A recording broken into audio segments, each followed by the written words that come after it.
Absolutely. Why not? Who is your favorite superhero? Tony Stark?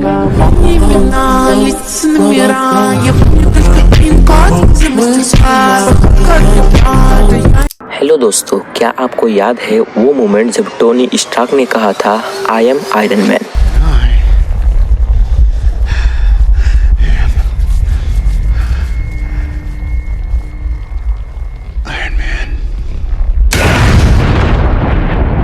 ये सिर्फ एक dialogue नहीं था, एक पूरी सिनेमैटिक यूनिवर्स बनाने की शुरुआत थी।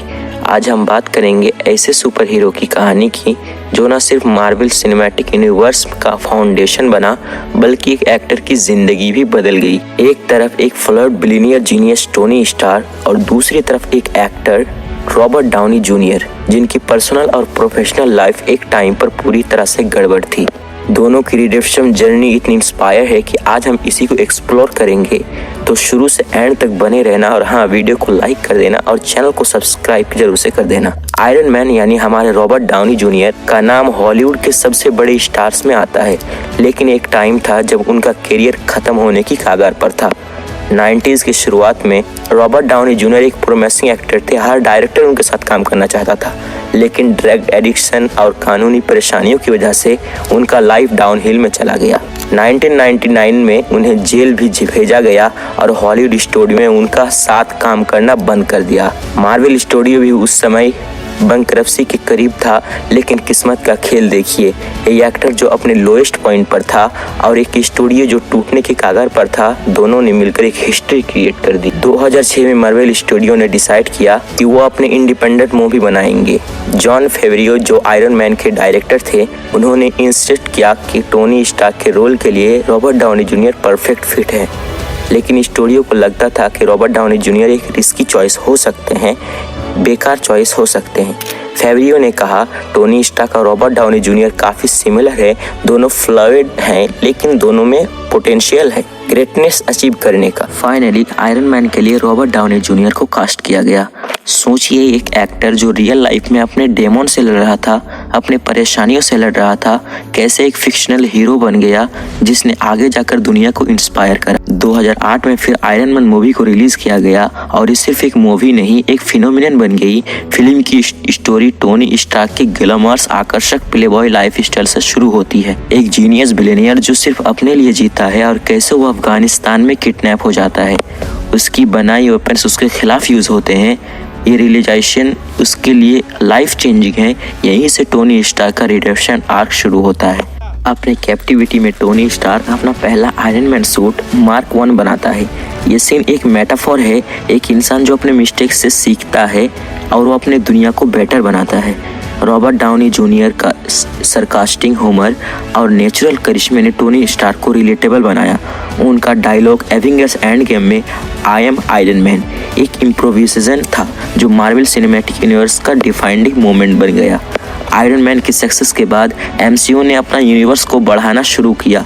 आयरन मैन 2 में टोनी स्टार्क की पर्सनल स्ट्रगल्स दिखाई गई, जैसे उसका हेल्थ इशू और अपने फादर हॉवर्ड स्टार्क ने लेगेसी को समझने की कोशिश। यही ब्लैक विडो और निक फ्यूरी का रोल इंट्रोड्यूस होता है जो एवेंजर्स इनिशिएटिव को ग्राउंड वर्क तैयार करता है। फिर 2012 में मार्वल ने अपना सबसे बड़ा रिस्क लिया, एक असेंबल मूवी बना के द एवेंजर्स, जिसमें टोनी स्टार्क का रोल सिर्फ एक टीम मेंबर का नहीं बल्कि एक लीडर का है। न्यूयॉर्क बैटल के एंड में टोनी अपनी लाइफ इस्तेमाल कर न्यूक्लियर मिसाइल को स्पेस में ले जाता है। यहाँ एक सेल्फिश इंसान का ट्रांसफॉर्मेशन एक ट्रू हीरो में होता है। 2012 की आयरन मैन 3 टोनी स्टार्क के पीटीएसडी और इनर डेमन्स के बारे में। पीटीएसडी यानी पोस्ट ट्रॉमेटिक स्ट्रेस डिसऑर्डर, एक मेंटल हेल्थ कंडीशन जो ट्रॉमेटिक इवेंट यानी दर्दनाक घटनाओं के बाद होती है। टोनी स्टार्क यानी हमारे आयरन मैन चचा द एवेंजर्स मूवी के बाद इसी सफर से गुजरे हैं, जब उसने ऑर्म होल को थ्रो अर्थ को बचाया।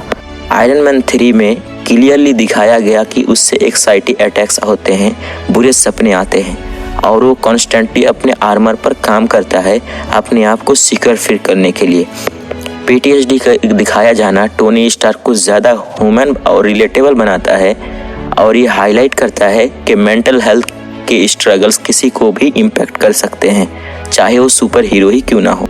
न्यूयॉर्क के इन्वेशन के बाद टोनी अपने बुरे सपने और एक्साइटी अटैक से लड़ता है। इस मूवी का मैसेज क्लियर है कि हीरो बनना सिर्फ एक आर्मर का काम नहीं है बल्कि एक स्ट्रॉन्ग विल का है। 2015 में आई movie Avengers age of Ultron Tony Stark की ऑब्सेशन यानी जुनून दुनिया को प्रोटेक्ट करने की वजह से अल्ट्रॉन का क्रिएशन होता है। अल्ट्रॉन एक आर्टिफिशियल इंटेलिजेंस है जो कंट्रोल से बाहर चला जाता है। ये टोनी की गिल्ट और रिस्पॉन्सिबिलिटी का एक डार्क साइड दिखाता है कि कभी कभी बेस्ट इंटेंशन भी देने के बाद भी गलत रिजल्ट दे सकती है। 2016 में आई Captain America Civil War Tony और स्टीव रोगर के बीच आइडियोलॉजिकल क्लैश हो दिखता है। सोकोविया अकॉर्ड्स के इशू पर टोनी का स्टैंड उसका गिल्ट यानी जुर्म और दुनिया के लिए अपनी ड्यूटी को रिफ्लेक्ट करता है। लेकिन जब उसे पता चलता है कि स्टीव का दोस्त बकी उसके पेरेंट्स का डेथ का जिम्मेदार है, वो अपने इमोशन से हार जाता है। 2018 में आई मूवी एवेंजर्स इन्फिनिटी वॉर में टोनी स्टार एक मेंटर और लीडर के रूप में दिखता है। स्पेशली पीटर पार्कर के साथ जब थाइनोस के अगेंस्ट फाइट होती है, टोनी अपने बेस्ट एफर्ट के बावजूद फेल हो जाता है, हार जाता है। ये फेलियर उसके कैरेक्टर आर्क का सबसे बड़ा लेसन है कि कभी कभी हम सब कुछ करने के बावजूद हार जाते हैं। 2019 में आई movie Avengers Endgame Tony Stark की स्टोरी का फाइनल चैप्टर है। जब टोनी टाइम हाइस्ट के लिए एग्री करता है, उसका फोकस सिर्फ दुनिया को बचाना नहीं होता बल्कि अपने फैमिली को सेफ रखना भी होता। एंड में टोनी स्टार्क अपने लाइफ को रिस्क पर डालकर थाइनोस और उसके आर्मी को हराता है। उसका dialogue I am Iron Man एक बार फिर एमसीयू को एक परफेक्ट एंडिंग देता है। टोनी का सेक्रीफाइस एक इमोशनल मोमेंट है जो फैंस के दिलों में हमेशा जिंदा रहेगा। टोनी स्टार्क की डेथ के बाद भी उसका लेगेसी एमसीयू में अलाइव है, जिंदा है। स्पाइडरमैन फार फ्रॉम होम में पीटर पार्कर अपने मेंटोर को मिस करता है और उससे इंस्पायर होकर अपने डिसीजंस लेता है। आयरन हार्ट जैसे नए कैरेक्टर टोनी की टेक्निक्स को आगे ले जा रहे हैं। आयरन मैन की कहानी सिर्फ एक सुपर हीरो की नहीं, एक इंसान की है जो अपने कमियों से सीखता है और दुनिया को बेटर बनाता है। रॉबर्ट डाउनी जूनियर यानी टोनी स्टार्क चचा सिर्फ एक कैरेक्टर नहीं, एक लेगेसी बनाया।